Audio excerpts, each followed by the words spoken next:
మళ్ళీ కొన్ని రోజులు మళ్ళీ అమ్ముతారు.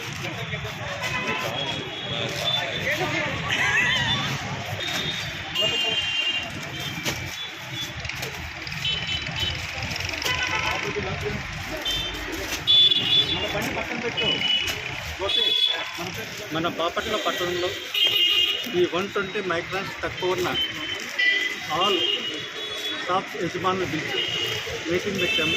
వాళ్ళందరికీ 1 మంత్ టైం కూడా ఇచ్చాము.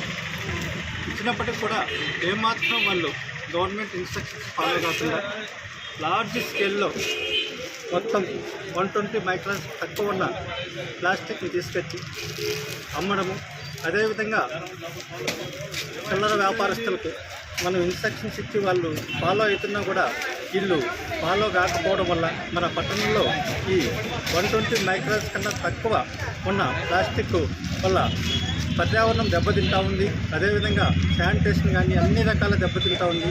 అందువల్ల ఈరోజు మా శానిటేషన్ షాపు ఈ హోల్సేల్ షాపులు విజిట్ చేస్తే లార్జ్ స్కేల్లో టన్నుల కొద్దీ ప్లాస్టిక్ పెట్టేసి మొత్తం మన గవర్నమెంట్ నామ్స్ అంతా వైలేట్ చేస్తున్నారు. అందువల్ల వీళ్ళకి ఈరోజు ఈ మెటీరియల్ను మనం సీజ్ చేయడం కాకుండా మన నామ్స్ ప్రకారం ఎంత ఉందో ఈ షాప్స్కు ఫైన్ చేసి ఫైన్ని కూడా వేయడం జరుగుతుంది. ఆ ఫైన్ కూడా కంపల్సరీ కట్టాలి. వైలేట్ అయితే ఇమ్మీడియట్గా మనము చట్ట ప్రకారం వీళ్ళ మీద కేసు కూడా బుక్ చేస్తాము. క్లియర్గా హోల్సేల్ షాప్స్ని 3-4 సార్లు రిక్వెస్ట్ చేయడం కూడా జరిగింది.